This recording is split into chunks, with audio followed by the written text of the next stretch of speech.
Week Week 3. 3. We are here. This is 1925, the New York Giants podcast. I'm Tom Scavetta. He is I'm George. Bristol and Nick Oder. I'm Nick. Not that anybody gives a shit. How you doing? You're right. We don't. Tom, George. time out. You're starting to say the podcast like the Ohio State University. I'm just going to throw that out there. Fuck Ohio State. Not an Ohio State fan, but I know, but you're picking it up. It's like a thing you're picking up. That pause is getting longer and longer, just like the Ohio State University. You guys spent A little audio there, man. All right, folks. Before we start the show here tonight, make sure to go check us out on all of our social media on Instagram at 1925, the New York Giants podcast. See, I did it quicker that time. On YouTube at 1925 podcast Big Blue. We also have a link tree at the link below. We'll have that scrolling across for a couple minutes. Any comments you have throughout the show. And yeah, obviously a lot of news this week. Matt Nagy, new offensive coordinator. Very excited to talk about that. We'll talk about if we're excited about the hire or not. We've got some other stuff going on as well. And George, I'm going to throw it to you here. We've got a very special guest tonight. Why don't you take the reins? 1925 proudly presents our second guest in 3 weeks. Pretty good for a non-math major. All right. The Giant Singh, Jasmeet Singh, welcome to the show. Thank you, guys. Thank you for having me on. What's up, man? Thanks How for you joining, been? man. Not much. Just the off season. Looking forward to this weekend. I don't want Patriots to win. I'm picking the Seahawks just because Giants beat them twice. I don't want them to win another one. You know, that's it. Looking forward. Knicks are looking good. Great. That's another team I follow. That's another team I own season tickets for. Oh, Whoa. Yeah. And that's it. I mean, those are two of my commitments, you know, like the whole year. We are going to be best friends. We will occupy any seats you need occupied.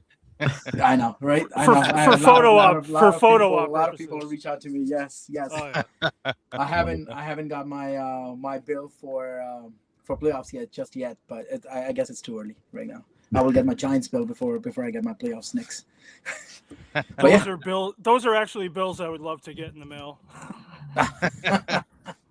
You don't want to deal with that, man. That's one thing. I mean, Giants, yes, definitely. It's a roller coaster. It's only 8 ride or for 9 us. games. It's not too bad. I hate sometimes paying those bills. You know, I'm like, why am I signed up for this? You know, but it's the love, the passion that we do. You know. So where are you from? So I grew up in India. I was 15 years old when I moved here. Always then stayed all my life till now in New Jersey. I was in Hackensack in Berrien County all these years, but about 4 months ago, I decided to move a little closer to our division rivals, Eagles, and I moved down south by Exit 8. So I'm in Monroe, New Jersey now. Oh, gotcha. Still make all the trips. Made every single game, you know, except that snowy one that I had to not decide not to go for family reasons. But other than that, I've been to every single home game this year, and yeah, it was a fun ride. You know, That's awesome. So how did it start? When did you become a Giants fan? Like what really got you interested into them? so back in 2002, that's when I moved here. Started going to one of the centralized temple on every Sunday, and growing up with these bunch of kids, they all were Giants fans. So after our ceremonies, like, you know, by 1 o'clock, we all go to one person's house close by, and watch the Giants games in his basement. You know, so start getting to know what football is about. I knew what rugby was, you know, back in India, but I was always from a cricket family.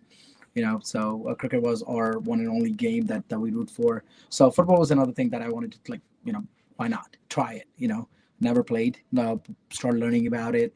Was a casual fan back then, you know, but then in 2004 when Eli got drafted, you know, there was a different energy in the air in New York. You know, people were like talking about it, like, oh boy, you know, this guy's gonna bring like the mojo back. You know, like, you know, it's gonna be New York, kind of thing. So, and plus, all my friends were bragging about it, and just like how we all are bragging about Jackson Dart right now. You know, just exactly like that. So, that made me watch the Giants every Sunday, every week.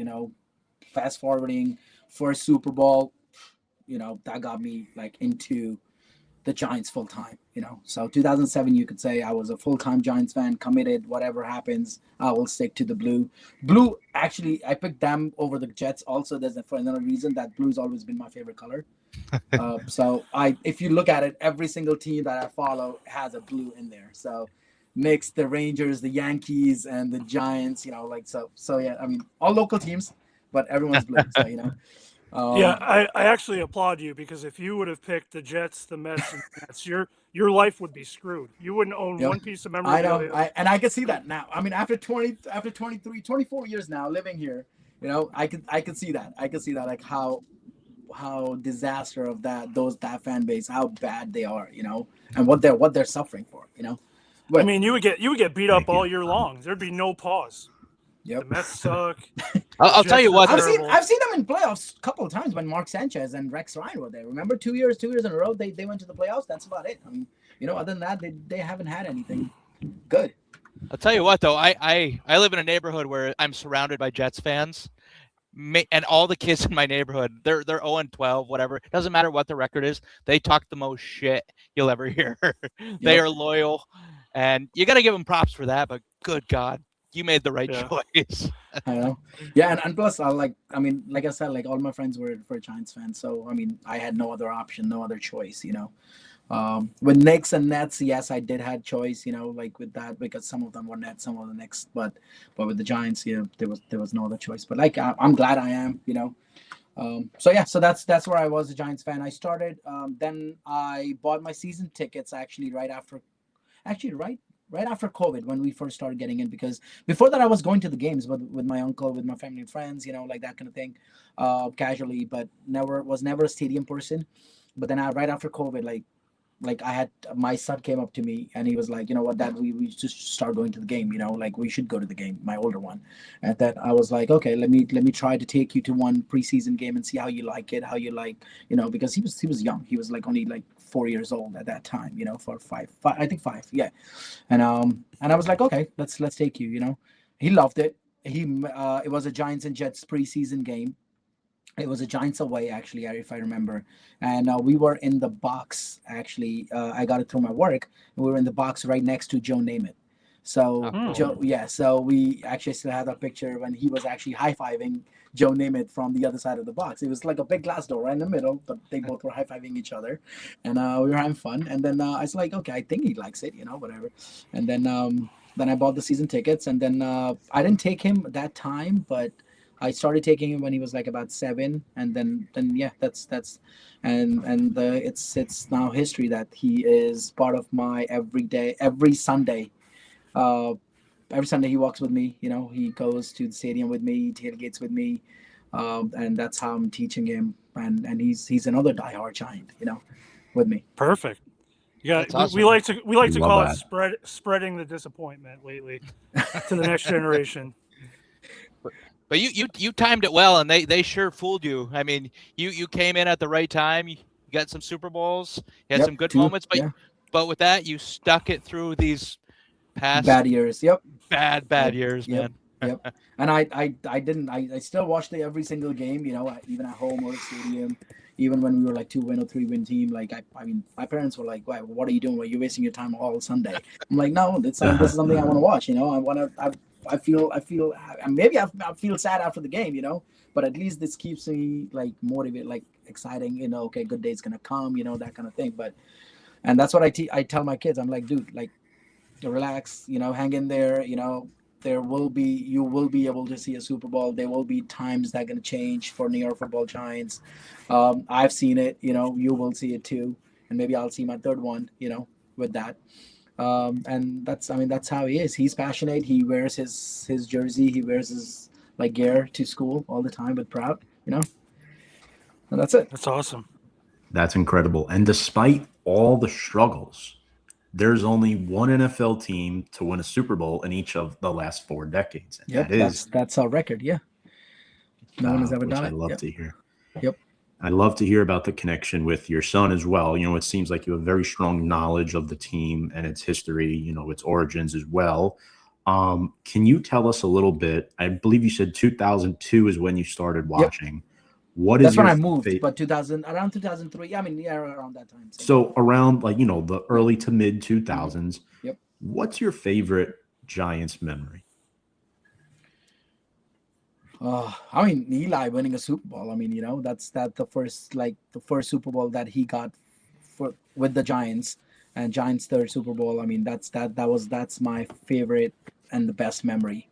That run, that Super Bowl run, the 18-1 loss. That's been my best one. Yeah, That's I a mean, pretty good one. That's hard to beat. I agree. That one was pretty memorable for me too. I remember I had just started dating my wife. We're sitting on a couch at my in-laws' house. I barely know them, and the helmet catch, that Yep. play happens, and I remember we're kind of like close, and I pushed her off me. I'm like, holy fuck, like, oh my god, and everybody's looking at me like I'm a lunatic, which I was at that moment. I was actually with a bunch of my buddies from Rutgers, and we were watching in Fox. I still remember. I think it was Fox and Hounds, maybe Lounge in Piscataway or somewhere around there, and we were there, and then we were watching it together, and it was like everyone was jumping off the bench. It's just that thing happened. I was like, when you watch it in slow motion, I'm like, how the heck did he carry? When I see David Tyree, I ask him, I'm like, dude, how did you carry that? What do you did you had a super glue on your hands or helmet or whatnot? Like, how did you come down with it? It was just it was like one heck of a catch. I mean, that, and then Mario Manningham's too in the second Super Bowl. That was a dot. That was another one. Perfect throw. Perfect throw. That's amazing. I mean, that's why I have this guy always on my wall. I mean, Eli is the guy who I am the Giants fan. I mean, I will always admire Eli. He's one person that been my favorite, will always be my favorite. I mean, no disrespect to any other guys. Phil Simms is another one, but Eli has been the guy who I started watching Giants football. So, I mean, that's always going to have a special place in my heart. Absolutely. The other crazy thing with that whole play is it almost got called dead. The ref was running over to call it dead, and he broke free. Yep. And then he just, well, we know the rest of it. He just threw it out of nowhere. It was It was amazing. like, was he even double guarded, whatnot? But I mean, Tyree went up and grabbed it. I mean, No, that And Eli was almost about to throw it to Chris Snee also, oh yes. which would have been They disastrous. talked about that. I think you remember it was last year in the 100th season. That I don't know if you guys were there in the theater in Madison Square Garden. They had a special event for the Giants 100 season, and they actually talked about this. Like you actually were about to throw it to Chris Snee. Yeah. It was funny. Good thing he didn't. If you have, there's probably a video on YouTube too, like somewhere, so someone might have recorded it. But yeah, it was pretty funny. Besides Eli Manning, who are some of your favorite players over the years from 02? Do you have anybody from the older teams that you kind of connected with? Even I like Carl Banks. I mean, from the older team, I've seen LT. LT's always been the go. That's one person who did change the. I mean, when I started reading about Giants like history, LT was another one. Jeremy Shockey. I told Joe, I really want to meet Jeremy Shockey, one time, because he's one of the harder one to come by, but a great tight end for the Giants. Tiki Barber, that's another one. Are we allowed to mention Tiki Barber on the show? I was going to say that's a controversial take. He has had issues with a lot of people. Yes. And a couple of good friends that I know also. But I guess you know what though? At the end of the day, he screwed himself, because if he didn't leave early, he probably could have stuck around and been a part of that. He knew that going into it. He knew what the team was going to be. He would have got that ring with us. Yeah. Yeah, no, he was a phenomenal player. But I'll always remember when George, I think you were there too for the Bears Giants game, the Ring of Honor. Tiki Barber. Yeah. Do you remember the boos?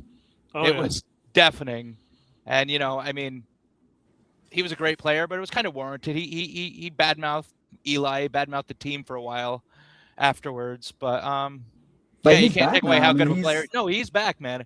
Yeah. I like him, but you can't. He did a lot. You can't forget the past. Yes, he had what he did. Absolutely. Yes. But yeah, other than that, I mean, Hakeem Nicks. Hakeem Nicks is one of another baller. And Plaxico Burress. I mean, besides that one incident that he had, I mean, he was a great wide receiver. for us. I mean, Oh, I love Plaxico. I mean, yeah, I I just have a lot of wish. guys to name. It's just starting 2000. I mean, that was a time when you remember everybody. After 2000, 2002, OC Talk, Michael Strahan. Like, I mean, those were the guys that carried the team. And those two Super Bowls were like yeah, all yeah. because of all these guys. Mixture of this talent, and Tom Coughlin for sure. Coach Coughlin. I mean, that's one guy behind all these, like the captain. Absolutely. So, when I gotta ask you, when did you become a influencer? How did this come about? You weren't always one, and I mean, No, I how was long have not. you been Yeah. doing it? So yeah, so like I said, so when I got the season tickets, I started going to the games more often.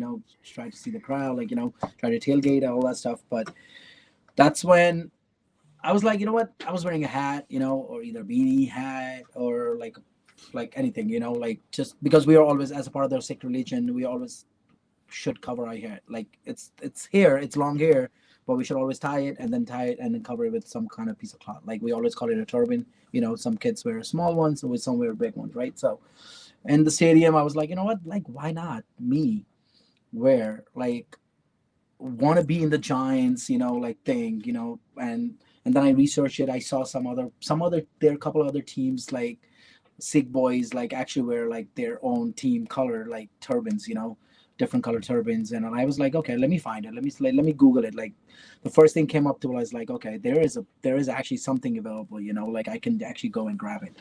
So I actually got this piece like like the same size of my turban, like piece of cloth. Like I tried to tying it. It was a hard cotton, but like it was still good, good, manageable. I wore it to the first preseason game, and everybody was like, I was thinking, I was already had like thing in my mind, but like, okay, maybe I might not get like a good feedback or what. I was prepared for it, whatever. Like I've seen people like come at me before, but this was totally opposite. They New York fans. That's why I love this team, and I'm happy that I picked this team because the fans were actually totally opposite. They were so loving. They were like, "Oh, dude, like this is awesome. We have never seen something like this before.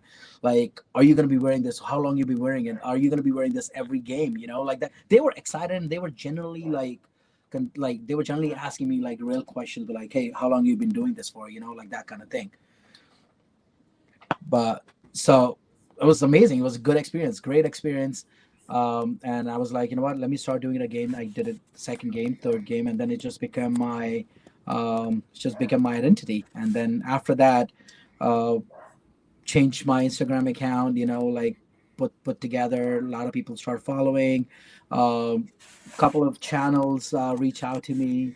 They interviewed me. One person, one of my good friend Nitin, he wrote an article about me, about my journey from being a Giants fan and how I transformed into a Giants saying, all that super fan story and all that stuff. So that, and then during the Rangers playoff, 2 years, was it 2 years, 3 years ago, 2 years ago, right? When Rangers were deep in the playoffs, Yep. one of the Indian hockey channels in Canada, they reach out to me, and Canada's huge in hockey, right? And there's a lot of population there that watches. They primed my Rangers commercial. I was rooting for Rangers, and like a short, like a 10-second video. I think I still have it. I can probably send it to you guys. I still have it on my Instagram somewhere. And they Definitely. they they stream that everywhere in every single broadcast, every single Rangers game, between the periods. And that actually got me a lot of fan following, and like a lot of people started to know, okay, who I am, and what I'm doing. I still owe them a time because they wanted to bring me into the virtual studio, just like you guys, right? And share the story. They're not football people, they're more of ice hockey people, but um, when I talk Rangers, with them. But so that's how it become from Jasmeet saying to the Giants saying. So That's awesome, man. yep. Love it. So it was just an experiment, and that kicked off, and Hey, it it's just it's became it's working, and you seem to be it having a worked, lot of fun with it. That's yeah, awesome. exactly. Just like when me and Joe talk about it, Joe, license plate guy, right? Just Yes, sir. how he Yep. wore his license plate once, and then Giants won. He started wearing his one plate again and again and again, and then it Mm-hmm. just became his custom, and he became a license plate guy. That's how This when is me true. and him talk about it. Like we used to tailgate together, and we talked about it. And then when he looked at me, he's like, dude, like I've never seen someone wearing a giant serpent before. I've seen a lot of Indian people, but like now with the giant serpent, this is really super cool. Yeah. But yeah, those are some fun facts with him. George, we got to get you something, man. Maybe your mustache. What do you think? Dye it red and blue. Something. Yeah, why not? Yeah. Yeah, fuck it. And put some NY logo right there in the middle. I gotta tell you, man. I actually know a guy. He tailgates. He comes to our tailgate sometimes. He has a very long beard, and he actually paints the whole thing, or he spray paints or whatnot. He does it like a blue, and then he puts an NY logo right in the middle. Wow. He has a very dedication. It's a very long beard. Not like we're gonna creep you out or anything, but what lot do you tailgate in? I'm just curious. You're more than welcome to come anytime. I tailgate with D3. It's a family tailgate. In lot D lot, that's across the bridge. Across the parking lot. It's a very small lot. This year it was cut in half because of the construction that they were doing from the mall. They were building another bridge for the World Cup. Yep. So I was between that D lot and then J18. J18 is another big famous tailgate right by the flags. It's like a couple guys, like the two friends, like decided to get like a Giants van, and then they I don't know if you guys have heard about it. J18 G-Man van. Yeah, no, definitely. It's a huge tailgate. It's a big tailgate that we do DJ, food, drinks, everything. LT's been there. Eli's been there to our tailgate. Victor Cruz has been there. Brandon London tailgates pre-games every single week with us before he goes inside the stadium to do emceeing. So wow, sounds like we got to get out of lot B, Nick, huh? Yeah, I've told you. No, I like B though. Hit me up and next time when you guys decide to come to the game next year, this season, let me know. And yeah, man, we definitely will. We definitely will. Absolutely. And I'm sure going to a lot of those tailgates increases your following, right? Because a lot of people, just what I see now, I'm enjoying this conversation, and you're very personable. But at the beginning, or even as you went along on this journey, what struggles, if any, did you have, in terms of growing your social media? Struggles. Everyone welcomed. I guess I picked the right tailgates, and Joe introduced me to D lot. So shout out to Joe. Joe introduced me to D because it was very family oriented, private tailgate, and he invited me there. Big Blue United invited me there because I actually have seats right next to the Big Blue United guy. So there were a couple of families who already were part of the D3 lot. Them, and then J18 was someone actually reached out to me online. I was looking for a tailgate to go to, and then someone offered me to come to J18, and J18 made me a family. So I don't know. I don't want to brag about it, but I haven't had any negative experience anywhere. People have loved, I'm not a big, I'm just a fan, I'm not like, if you come to me with stats and stuff, I'm not gonna give you all the stats. I'm not gonna give you any, this person's gonna have this many sacks or this many, this is what's gonna record it. I'm not like one of those content creators. I'm more of a hype fan. In the stadium, you're always gonna see me cheering for my team. I always hyping up, beefing with some other fans. Some other other team fans. That kind of thing. Yeah. That's actually where I come in. That's one of my favorite things. Beefing on a good side. I'm on a good note because I have my kid with me. Oh yeah, so I gotta stay in that boundary. But yeah, some trash talks is always good. I have a family with all different fans. I have Eagles fans in my family, Commanders fans too. So I know how it is. When we watch the game together. So yeah, I haven't had any bad experience. You never know. But if I come across one, I'll come back to you guys. Definitely. Now, Nick, what were you gonna say? You almost cut me off when I said I was respectful about it.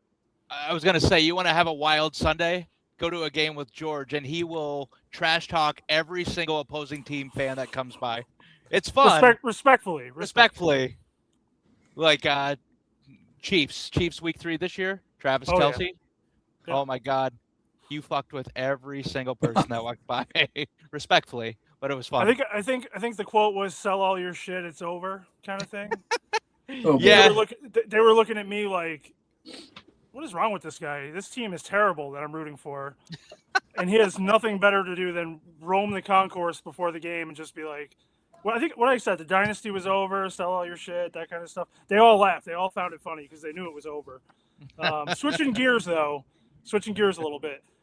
We're all Giants fans. What is the emotional state of the real Giants fan right now? Is it hopeful, exhausted, enthusiastic, maybe even delusional? We are always hopeful. I mean, I'm always hopeful. Every season we do something in the off season that kick us off, and then there you go. Then the training camp starts. Everything looks okay. This is amazing. Our team's getting back. Reality check, right? Week 1. So unless I see teams start winning, I'm not gonna say anything right now. Harbaugh is a great coach. He has a good resume. He's putting whatever staff he's putting together.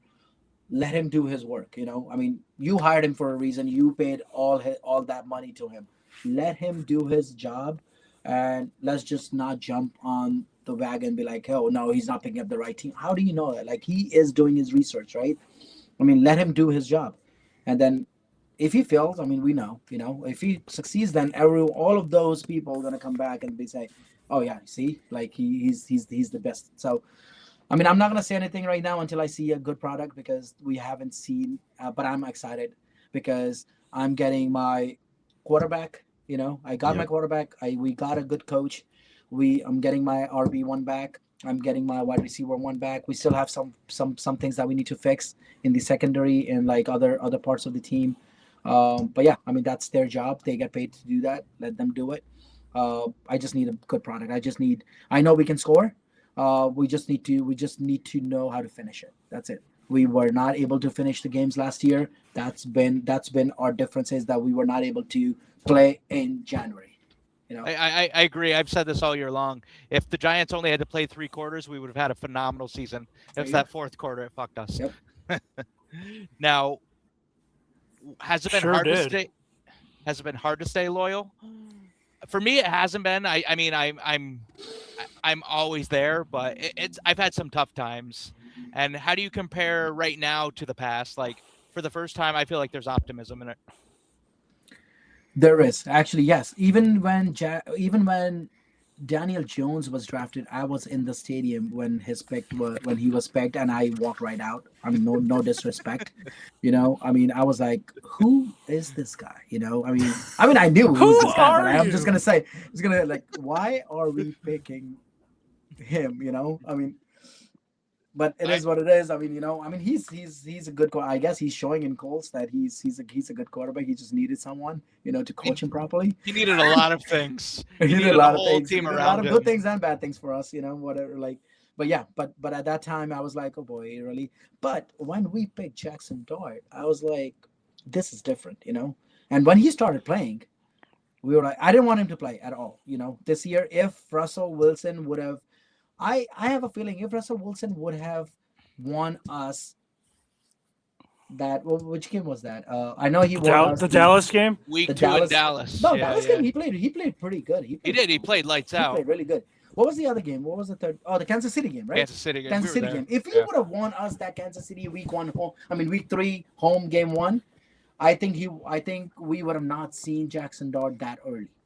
I was anticipating, and I had this conversation with multiple people. I was anticipating him to start at least after Patriots, if not. Mm-hmm. So that was like close to bye week, all that stuff. But we started early. We see how he was. I think that costed us.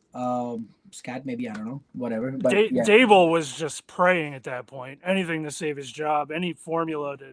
It was a rush, but at least we saw what kind of quarterback he is and what he's made up of, And right.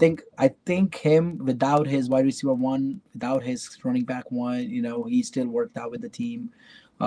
He just needed proper coaching, I guess. Yeah, he needed the proper coaching. I mean, or direction, or I would say direction. Not even. I mean, Dable was not a bad offensive coach, but it's just, I guess he couldn't put the team together. He's probably not a head coaching material. Mhm. No, You know, I that's- think he's a great offensive mind. He's known for developing quarterbacks. Yep. Somewhere along the lines, he lost that locker room. I don't know what happened, but I mean, even with Kafka in there, the team It's just losing. It's just losing. he looked you know, better. Yeah. with the talent that we had. Abdul Qadir, like came on. Abdul Qadir, Brian Burns. I mean, look, Right. name it. You name it. Like we have. This team was. I always say this team looks amazing, awesome, fantabulous on paper. You know, Mhm. but record-wise, look at it. Like 4 win team. You know, and those last 2 wins were like whatever. You know, I mean, Right. it's like no one's gonna remember it now. You know, but Oh, we'll remember it depending on our draft pick. depending on who we pick. Yeah. Depend. If we move Well, up- we were if we we try were to move shopping up, a quarterback. you never anyway. know. Harbaugh, it's all Harbaugh's thing, right? I mean, what he does, you know. Right. But or he moved down. I mean, he should move down. I mean, I don't know. Depends who he wants to get, who wants to target. We need at least another wide receiver in town. I mean, you know, and cornerback for sure. CB1 for sure. That should be our must. Yeah, no, look, I mean, we had issues last year defending the pass, defending the run especially, but it was really both. It was honestly defending both. defending anything. Defending as a whole, yes, but you know, I mean, we corner have given up. position. I mean, the team that has given up 30 plus points in like multiple games. I mean, what can you say? What can you tell? You know, I mean, Mhm. definitely, yes, there's definitely a lot of flaws, and he knows that. Harbaugh signed up for it now, right? I mean, he Yeah. knows who he has to bring in, and like you know, what he's putting together. He knows the state of the fan base too. He knows the fans are frustrated, and on the And it's New York. inside, yeah, And on it's a the New York inside, market, yeah. in the New York market, we know the fans are starting to feel optimistic. But what do external fans misunderstand about this fan base, and specifically, we mean like Giants fans as a whole? Like, I feel like we get a bad rap sometimes from, I'm not even talking about Dallas, Philly, or Washington, like other fan bases. Like, oh yeah, this fan base has 4 championships, but they haven't won anything, right? We're kind of viewed as a joke right now. Like, oh yeah, they're gonna leave at halftime. What do those fans misunderstand? I haven't interacted with any right now, so I can't even. I don't know. I mean, anyone else? I mean, I think people outside of New York always assume people from New York are assholes in general. So whether it's the Yankees, the Mets, the Jets, Giants, Rangers, Islanders, Knicks, we're always kind of that. Those guys are assholes. There's just something about them. It's like a thing against New York, in my opinion. When you get outside of the tri-state area or upstate New York, even it's a tough market too. It's very tough market. That's what I've realized. Right. And I mean, and that's what I'm thinking. Like saying, so if I'm going to add to that, so it's a tough market. It's like people expect, like, okay, New York, teams are guaranteed to win. They have money, just like Yankees. Yankees, for example, 27 championships, 27 World Series. I mean, they were guaranteed to win every single year until now the downside is now. Look at the Yankees, So, I mean, even still, every year, everyone says, "Oh, Yankees are the favorites. Yankees are the favorites by default." Yankees gonna go. So, I mean, that's what people expect the Giants, and they expected the Giants to be. But after coming out of every Super Bowl, both the Super Bowls, I know we going into the next year. Oh, Giants are actually favorites to win, and we were actually at one point that before Plaxico got hurt. That in 2000, what was that? 2008, right? 2008 season. Yep. 7 we won. Yeah. We won in 7 and 8. He got shot, right? We were very close. We were playing the wild card game the next week when he got shot, and we lost in the first round. Shout yeah, out so, to I mean- Antonio Pierce for hiding the weapon for him. Just kidding. That's a fact, but Allegedly, George. that shit happened. That's my favorite part of that is just the fact that he's like, But why would you carry a full loaded one? That's another thing. But no that's idea. all that story. But yeah, I mean, if I have to ask, like, outside of New York fans, I mean, I think that's what they're gonna say. But like, hey, you guys should have a good team all the time. You have big market, more money. Like, shouldn't be like everyone should want to play in New York. But that's not how it is now. Look at it. Look at free agency. Like not that many players express interest. I mean, I don't know what the story this year now. This year is going to be interesting because especially with like things that we are putting together, people probably all these players that are available want to play. But until last year, we have hardly had any luck. You know, we had to go above and beyond. Shane had to do work his butt off, to get something done. Yeah, I think part of it too was the non-contact ACL injuries because of the turf. That didn't help bring guys in. I mean, the taxes don't help. I mean, the taxes don't help. The tax situation, living alone. So your check in New York is going to get cut way harder than obviously Florida, state definitely. West. So, speaking of the fan base again, how do we, the fans, in a whole, how do we kind of correct the home field advantage? Because the Giants right now, I've been to a lot of games in my life, and I've just seen it steadily go downhill. There's no home field advantage. I mean, big moments in a game, it just never, the place never erupts, ever. Except week one. Week one, we always fill up the stadium and then it goes down the drain. Because we all know what the reality is. Everyone gets that reality check, and people and fans start selling tickets.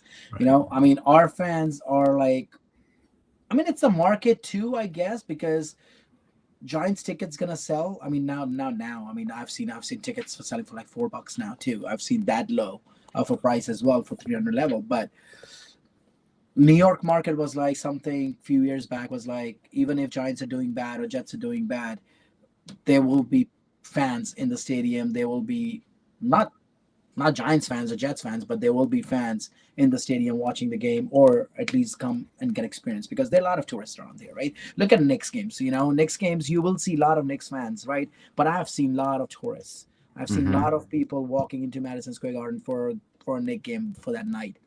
Not even a basketball fan, but they want to experience the Madison Square Garden. They want to experience the crowd.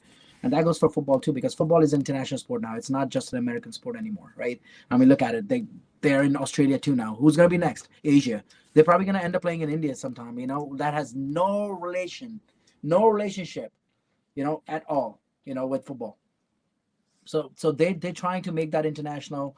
They're trying to grab that like fan base, different people. So, I mean, it's all money. Exactly. All money. It's all money. And we're just New York, we're just New York pawns is the in the team. game. New York, it is. So you go to a lot of games. You meet a lot of people. Who's the coolest fan you've came across? Maybe a celebrity, something like that. An unexpected Giants fan.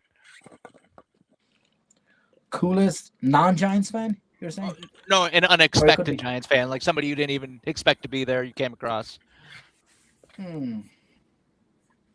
I mean, I would expect Joe to be there every game.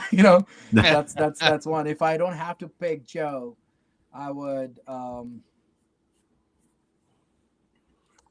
I pick J18 boys because they come all the way from Albany. All Chris and Jeremy, the two boys, come all the way from Albany. Every single Giants home game, even the draft party, the preseason game, whatnot. They've been coming. They have season tickets, and they load up the van. If you guys go on their Instagram, check them out. It feels good to see those kind of fans. Regardless of what the season, regardless of what it is, they always want to come and show up. They come with all out energy.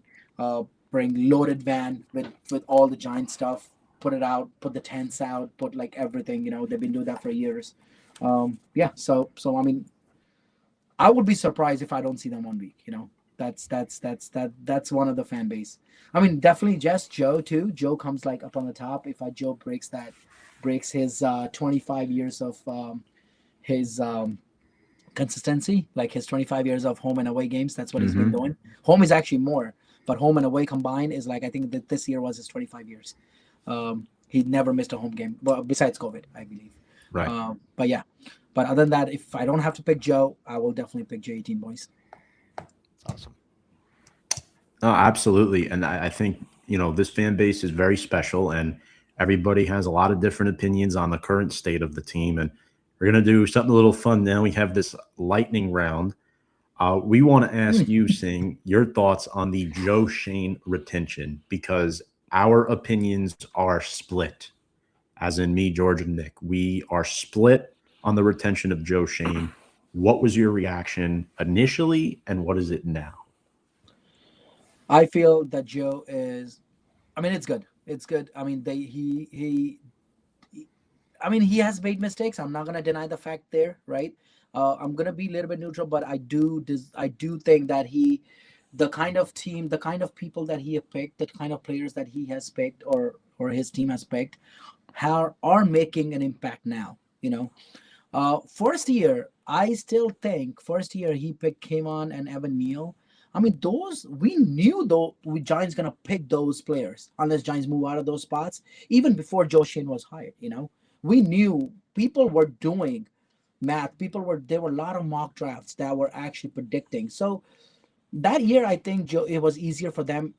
I'm sad. Like, I mean, it's on the negative side. It did not work out for him. I mean, K1 is at some point at some level, but Evan Neal definitely did not work out for him. That actually backfired him. But other than that, if you think about it, all the other players, I mean, he picked up the talents. I mean, Jalen Hyatt is another example. Yes, maybe, yeah, that may have been a miscue on his side that he actually reached up for him. But Abdul Qadir, I mean, that's talent. I mean, he actually got Brian Burns in. If it was not up to him or his relationship with Carolina Panthers, we have not had Brian Burns. We have not had a Pro Bowler this year, right? So That's true. where the credit is due, it's due. Yes, he has done some miscues, some players that he may have predicted wrong or whatnot, and that's every manager, right? I mean, no manager is perfect. Not everyone is perfect, right? Otherwise, you would have been not here, Yeah. But yeah, I mean, I would give him another chance, I mean, especially with Jackson Dart progressing. Let's see what he can do. Harbaugh, that's why I guess Harbaugh wanted a more, more management, like a more control over everything. And I don't know what level of control that he got. We don't know the entire details, but I guess he might have a good saying and at the draft this year, so we probably gonna see something different. Absolutely. pick. So I actually really like Evan Neal. I don't know why you guys all have a problem with him. I just think they didn't give him enough chances. All right. Some guys take 9, 10, 12 years to develop. All right. Like me. But right? the position that he has played all the time, I mean, No, 40. listen, that guy's ass. We're done. I was just joking. Hey, Next. let's bring Black Flowers too. I'm like, really? Seriously? No. That's something I like to do. I have these hot takes that, I mean, Evan Neal. You know how many coaches that he has got through? How many people have like actually tried to fix his move, just his leg, how he moves? I mean, I don't know. He was a great college kid. He was amazing. He was on the number one offensive line in the world, though. Every player together on that team was locked in. I mean, not everything translates to the NFL. Speaking of translating, we just hired 2 new coordinators, Matt Nagy, right, and Denard Wilson. What are your thoughts on those hires? Did they reach? Did they wait too long? Did they kind of fumble and say, "Oh shit, we got to hire someone still"? What are your thoughts? I mean, offensive coordinator, yes, we waited. We wanted, like what's his name? I forgot. Munkin, yeah, right. We always wanted everyone. 99% of the fan base was thinking, okay, Harbaugh's coming. Harbaugh's bringing Munkin. I mean, even Joe said it like the other day. I mean, don't be surprised if Munkin shows up at the press conference. That day when Harbaugh got introduced. But Munkin, I mean, no disrespect to him. I mean, if you get a head coaching job, you go and take it. That's exactly. But Cleveland. besides Monken, I don't know what his plan was. I mean, did he even had a plan B? I mean, this looks like Nagy. I mean, I don't know. I mean, I can't say it's too early because I haven't seen too much from him, except his Chicago Bears head coaching experience was a fail, right? Because he didn't had much there. I mean, all those years that he coached, the team was a disaster. It was not the team that we see this year.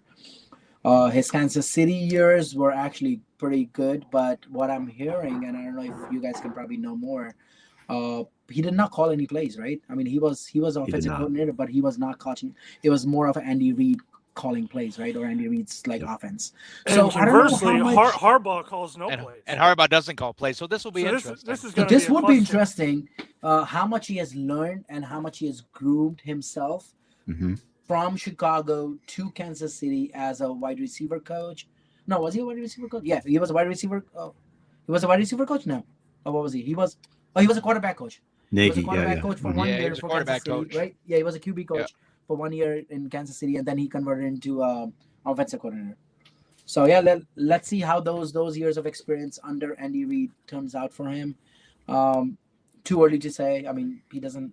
The only positive side he has experience on his resume. That's it. Right. Good, bad, whatever. He has experience. We are bringing an experienced guy, and let's see how what we do with. That's it. Yeah, my only concern with him is this just a stepping stone to get back to a head coaching job, which I know all offensive coordinators or defensive coordinators, whatever, have that goal. Yeah.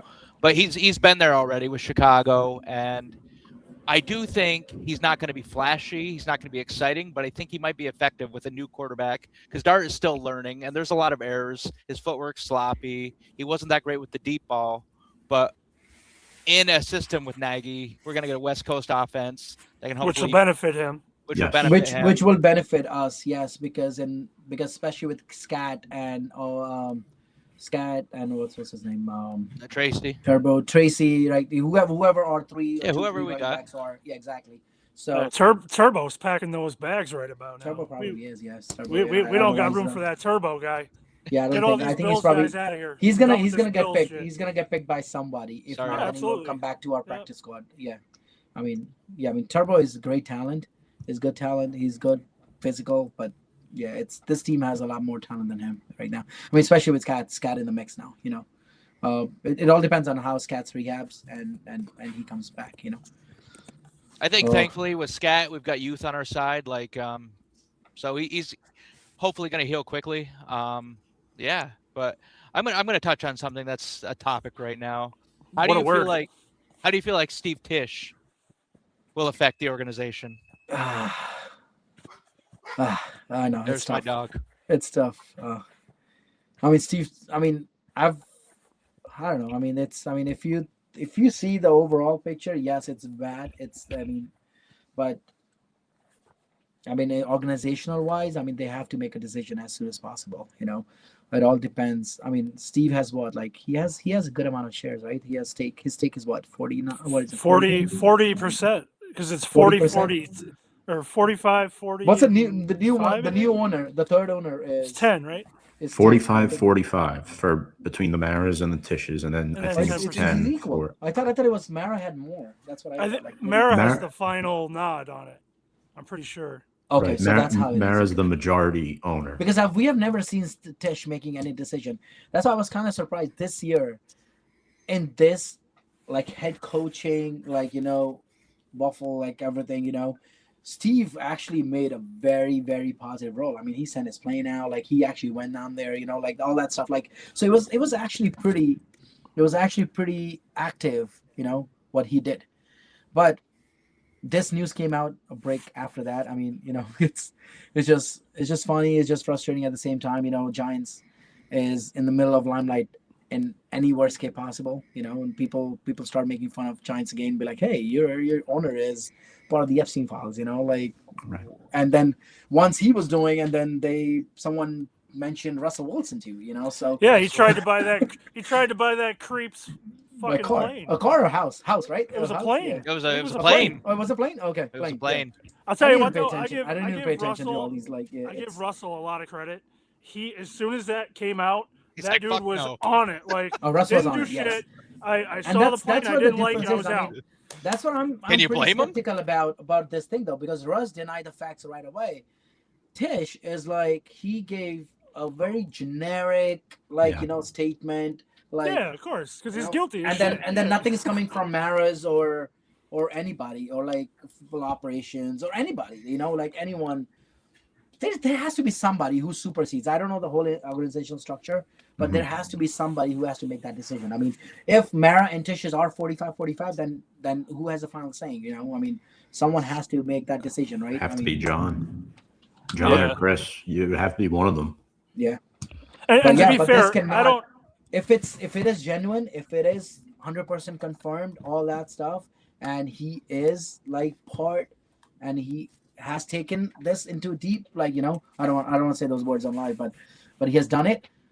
Then yeah, he has to go. I mean, that's me as a fan, me as a father, me as a human being. You know, yes, even if it was someone closer to me, I would have that person gone. You know, Right. This is definitely a no for me. Yeah, absolutely. The Agreed. Giants got to make a decision sooner rather than later. I mean, there's emails out there now with subject matters from Tish to Epstein, where it's like Russian girl, and it's inquiring about teenage girls after he was with his son at a Knicks game, and it doesn't look good. And Yep. they got to do The talk something. is, yeah, it's not that. Right. Yep. Absolutely. And I think too with the Giants, you know, you just hope this has no impact the coaches or anything if they don't think hope any not, differently of ownership. But Singh, who's one player in your opinion that you think Giants fans are unfair to? Because I think there's a lot of good players on this team heading into next season, but I think a few guys get a bad rap that I think perform at a higher level than what they're given credit for. Evan Neal. No. Sorry. Good try.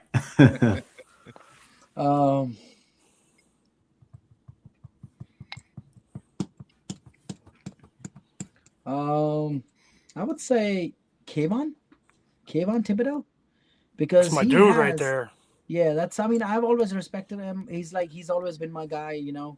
And I was really excited when we actually picked him. I wasn't that much excited about Evan Neal, but I was definitely excited for Kayvon. I actually ended up getting his jersey right away and got it autographed that same year, from him at the training camp, and we had a picture together. But yeah, I mean, K1 is one guy. He's been hustling. He has been off this year. He has had off and on and off, days, whatever. But before his injury, and then his injury happened, and then that's it. Then he's done for the year. But yeah, K1 he has not had much of a respect or much of I mean, he hasn't played that much, So I mean, it's gonna be very interesting how they bring him next year, this year, But yeah, I mean him. I mean, I would always say, I mean him, Carter, and Brian Burns. They need a proper line coach, a proper I mean, that's it. Just get the work done with these, and these guys can do wonders, man. I mean, K1 should be in that mix. I will support agree. him. I will support him. Tom, I got to give you a lot of credit. You had to segue out of an Epstein question. I tried my best. Into a player-specific question. So I'm going to go back to Epstein. No, I'm kidding. We're going to go. Let's revisit Epstein. Okay, George. One move One move the Giants have to make this offseason. One definite move. Talking to me? Yeah. Oh, okay. I thought Sorry, we were going. One move the Giants have to make this offseason. A guaranteed move they need to make like yesterday. They have to get a CB1 either through the free agency if someone really pops out. I don't know the exact depth, like who's becoming available. I haven't. It was too early. I was still in the next mode, But yeah, I don't know. I mean that should be their first priority. CB1 going into the draft if they cannot get anyone in the free. Yeah, that should be on the top of their line, like CB1 for sure. Wide receiver, that's also goes there right there, because especially with like our shaking, wide receiver room, because definitely a couple of these guys gonna go away, but neighbors may not be ready, Neighbors may not be ready. What about Wandale? Do we think Wandell's coming back? Wandell deserves it. Wandell deserves. That's one guy. If 100%. if we can pay the other guy, I don't want to say it on the screen, but if we can pay him, we Slayton. have to pay Wandell. Fuck him. Oh, you mean that 3-year, 33 or whatever $1 million? 33 million. Catch a ball, man. Give him Wandell his bag. He deserves it. Him being out there single-handedly took and scored all these games. We couldn't finish. That's another thing.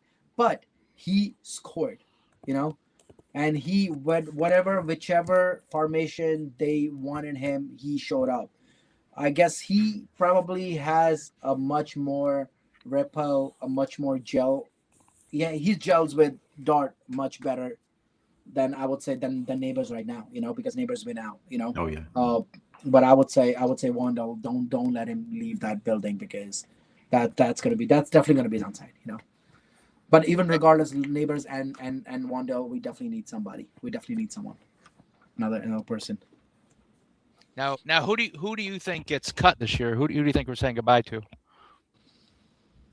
I think Hyatt's definitely gonna go. I mean, I have a good relationship with his parents from day one. Jalen Hyatt, his dad and me are good friends. But like, I think the way he's been, the way he has worked, and the way they have worked with him, I don't know. I mean, there was definitely some disconnect, because if they reach out for him, there's definitely had to be something, right? I mean, definitely they would have seen something, but unless it was like a total blunder, But I mean, except the speed, I mean, they haven't seen anything else from him, But yeah, that's one. And then Evan Neal, everyone's fan favorite, Evan Neal.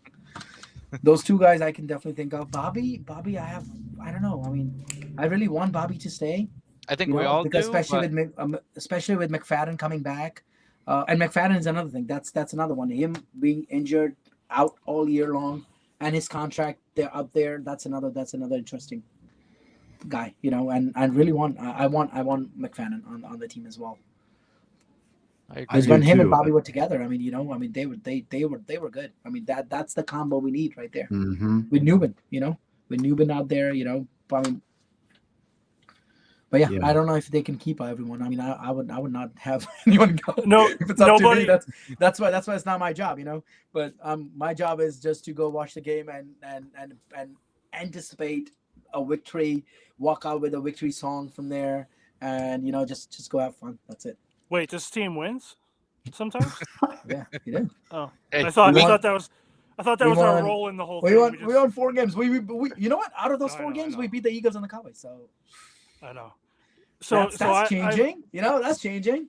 I've been down for a while. I've been a card carrying member since '89 or so. George is broken.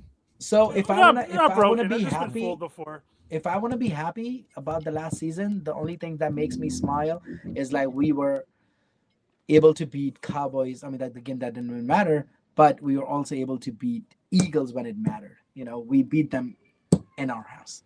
Yeah, I can't stand the goddamn Eagles, man. Exactly. So that game was like, it's just on a Thursday night football. I mean, prime time game. I mean, that game was just something. That was peak 2025 Giants right there. That was peak. Yep. Yeah. So wanted to get into your man cave a little bit. You have some pretty cool stuff. You talked about Eli and Sims throughout the show. Yep. Yeah. What's your favorite New York Giants piece in that man cave? And I'm sure George is going to want to jump in as well, because he has one of his own too. But let's talk about yours. Eli. Yeah. This is one of the favorite that I have, just because I love him, and he personally signed this for me. This is my winning from his first Eli Manning show episode. Ooh. Because when he started that show, I was the winner of his raffle, and the Giants came out. I was in Cancun vacationing, Giants off season. Yes, and I received a text. Was it a text or email? I think email that you are a winner of Eli Manning jersey. What do you want him to write on the jersey?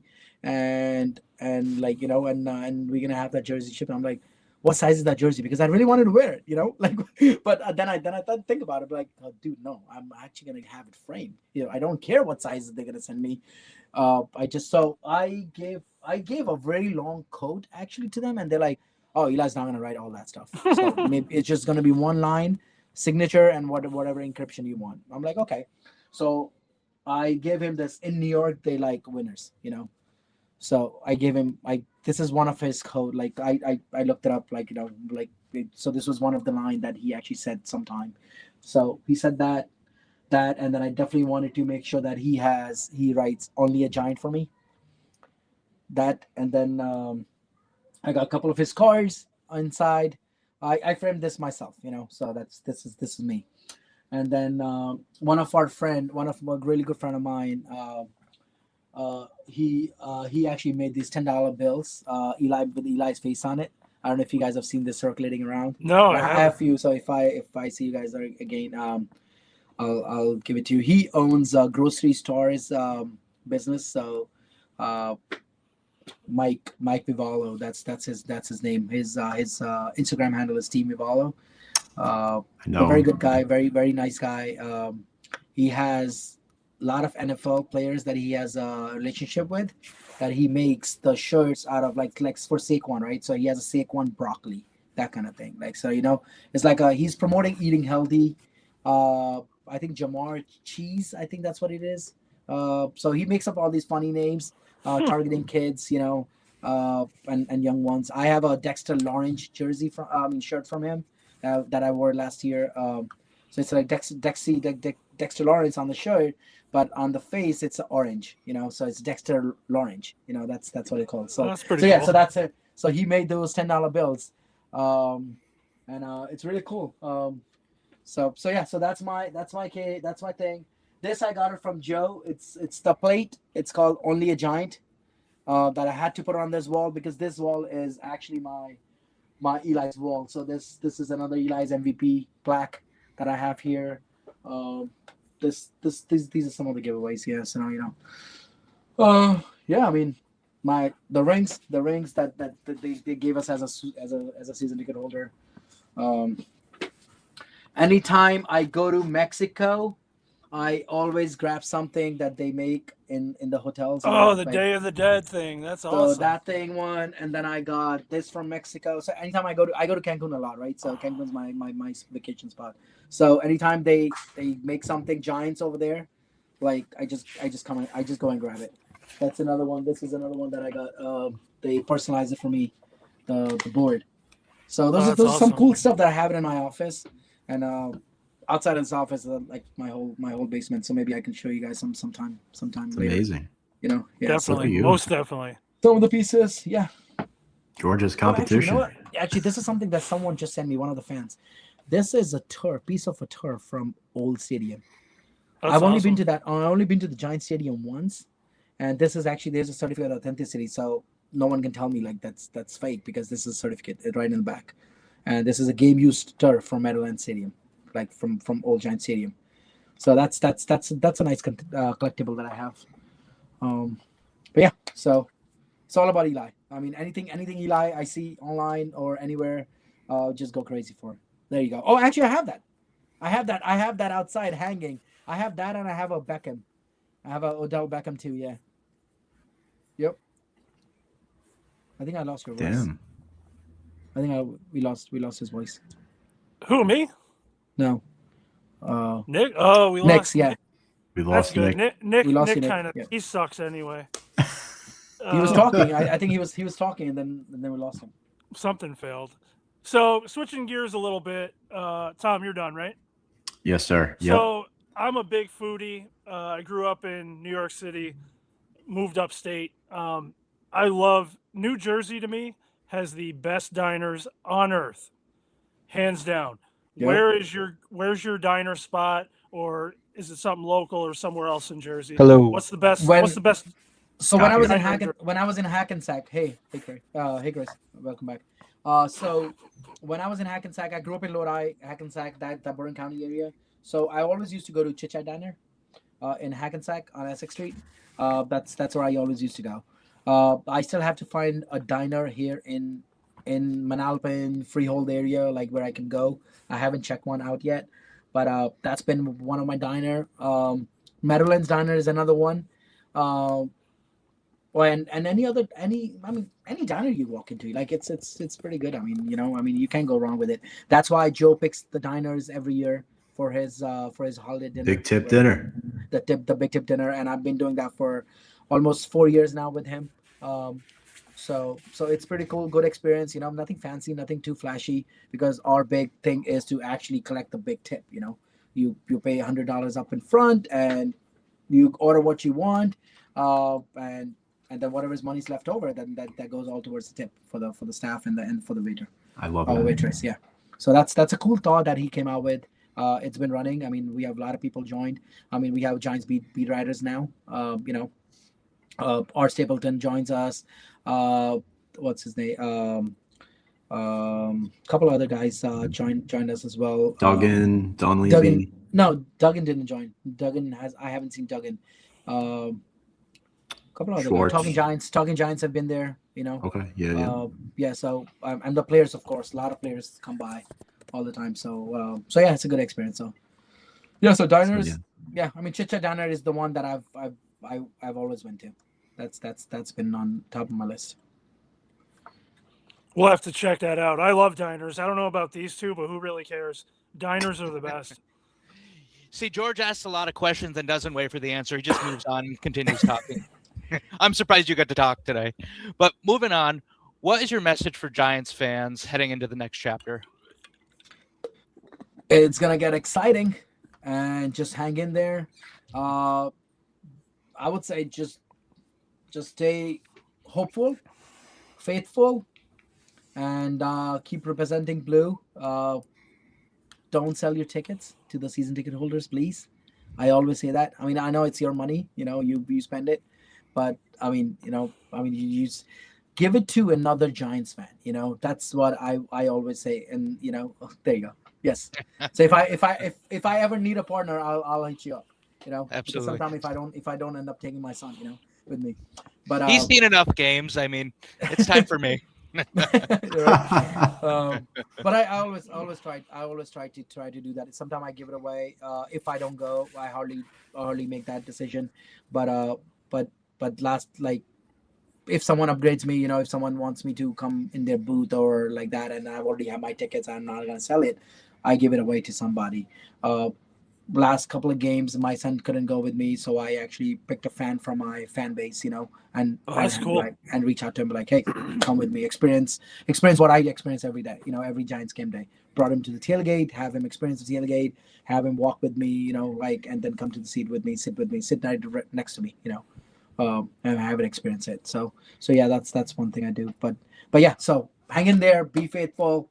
I know that's a Niners thing, be faithful, but it definitely has to be ours, because we have lost our fan base a lot. A lot of people, a lot of fans have shown a lot of disrespect to the team. I know the product has not been great, but just hang in there, man. That's it. Just be hopeful. Next year will be our year, maybe. If not, then maybe the year after. This is a work in progress. Think about it. There are a lot of other teams too that have never won anything.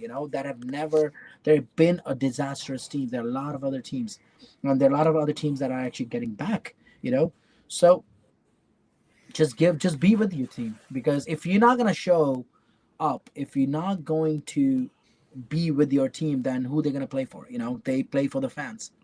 They play for the money too, because they want to make money, but they play for the fans as well. We gotta show. When we are in the stadium, just be with them. That's all. That's what I like. So last like week we had Leonard Marshall on. I saw that. Giant Ring of Honor guy. Yep. And he made a point to tell us, like, in the Meadowlands, when the fans were savages and he would just hear all the noise, and he said, quote, I used to play to that shit. I wish the fans today would understand that and give our current team that kind of luxury, because that has to improve the defense. I know I would be hyped as a motherfucker if I had that kind of noise going on versus what we have now. And that's what it is. I mean, that in the 90s, I mean, that team brought the product on the field. When that team walked out of the tunnel to take that first snap, fans knew that we're gonna be like those bad guys. We will Mhm. be crushing the other team, even though we might walk out with like 40-point deficit, whatever, right? But when we start the game, we knew. Right now, the team that we are, the team that we put together, be like everyone's like, oh shit, this team doesn't even have like a legit quarterback.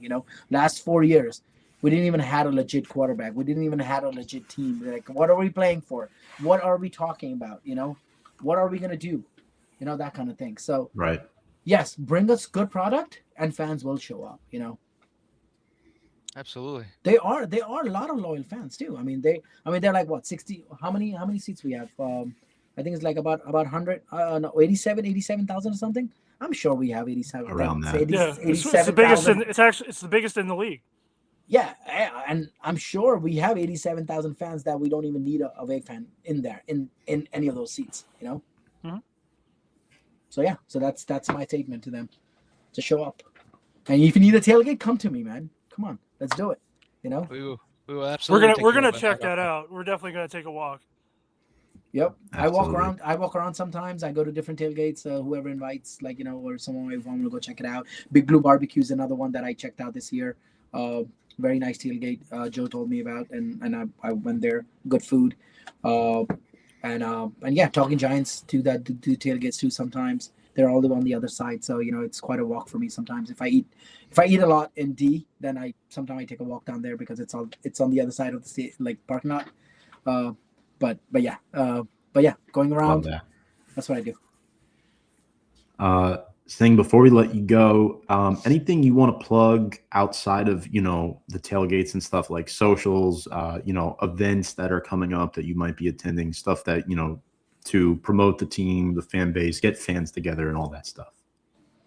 Yeah, I will tell you, like, this, the most recent one that we're gonna be having is Joe is coming out with that softball, charity softball event. You guys might have seen that. Oh yeah. He just released the VIP tickets today. So those are like $130 each, I think. We definitely need sponsors. I'm working with Joe to get any sponsors, any businesses that if you guys know, if you come across who wants to. Joe has different packages, different level of packaging, that what level of sponsorship they can do. So yeah, so any help in that kind of sort, especially definitely with promoting softball, because it's a Brand Burns thing. 100% of that money collected is all going to go towards Brand Burns charity, and his agent's charity, that Joe has been working with. I've been to this event. This is his third softball event. First one he did was with Landon Collins. Second one he did 2 years ago with Dexter Lawrence, that I was there, and this one is with Brian Burns now. So with that being said, definitely that's a huge one. That's the biggest one, outside of any other Giants events. Um, this is something that we're gonna do this year. So if you guys want to come, hit me up. Let me know. Definitely we'll definitely catch up there. Yeah, definitely. A lot of content creators are coming that day. They're probably gonna set up something outside as well, in the parking lot to do some kind of live. Like Bobby did that last year. Bobby Skinner, when he was with the Talking Giants, he did something from the booth over there. It was a good environment. It was fun, and that's the only time besides the training camp that you can get close to the players. Players come out to you in the dugout. They sign autographs. They throw footballs. Or like softballs. I'm gonna show you that right now. Like Hakeem Nicks signed a softball for me that day. Oh, that's cool. He actually gave it to my son, and he just tossed it over to him at that softball. So yeah, so we make memories like that. It's not like Hakeem Nicks hasn't signed a lot for me. I have tons of stuff from him, but this is something special. This is something from Joe's event that I can actually show. It's a softball. It's different. It's not football. Right. It's something No, it's different. cool. It's a different stuff. We like Joe. Good guy. So you mentioned Talking Giants a couple times. Whose side did you go on in the divorce? Was it Justin Pennick or Bobby Skinner? I stay neutral. Both are my friends. I don't want to say it. I don't want to get into Good politics. answer. I don't want to take it politics, but Good I've answer. heard both sides of stories. Bobby is a good friend of mine too, and Justin Pennick he's like I talk to him all the time. He's a Jersey boy, me and him are good friends too. So they both had different I mean, think people part ways. You know, I mean, Yeah. things don't work out. You know, I want to part ways with Nick already. We're only Yeah, 3 George shows has in. no idea he's been fired. Cut to black. Cut to black. All Oh right, man. I think I gotta go. It's All right, Giant Singh. Yeah. Thank you Thank so you. much for your time. Thank Yeah, you, man. guys. Thank you very For much. having me on. Yep. Appreciate Appreciate it. you. Fun episode. Let's go, Boo. Let's go, Let's Big go. Blue. Man. You want to do this again next week, or Might as well. Minus George. Yeah, we're gonna continue on. Next have week someone? we're gonna have Mike from Pudgy Boy Sports Talk. He's gonna be joining us on the 12th, which I believe is Thursday at 8 p.m. And he's gonna sit down and we're gonna shoot the shit like we have continued to do these first 3 weeks. It's gonna be fun. Minus George once again. George, you're gone. I feel like. Do you remember that brief period of time where they replaced Mute the mic, Vanna Tom. White? Where Mute the they, mic. They replaced. Stop. They replaced Vanna White on Wheel of Fortune. I feel like I'm about to get kicked off, and this pudgy guy is going to replace me, and then I'll be by myself. You better That's what watch we're hoping. yourself. That's what we're hoping for. But no, Hmm. no, it was fun. Thank you again for coming on, man. Absolutely. Any He was final great. thoughts, guys? I'm good. Make sure to go check us out on all of our social medias if you haven't. Well, we have some clips up of Leonard Marshall and our interview with him last week. A lot of stuff, the Howard Stern stuff, all that stuff through his time with the Giants winning those Super Bowls.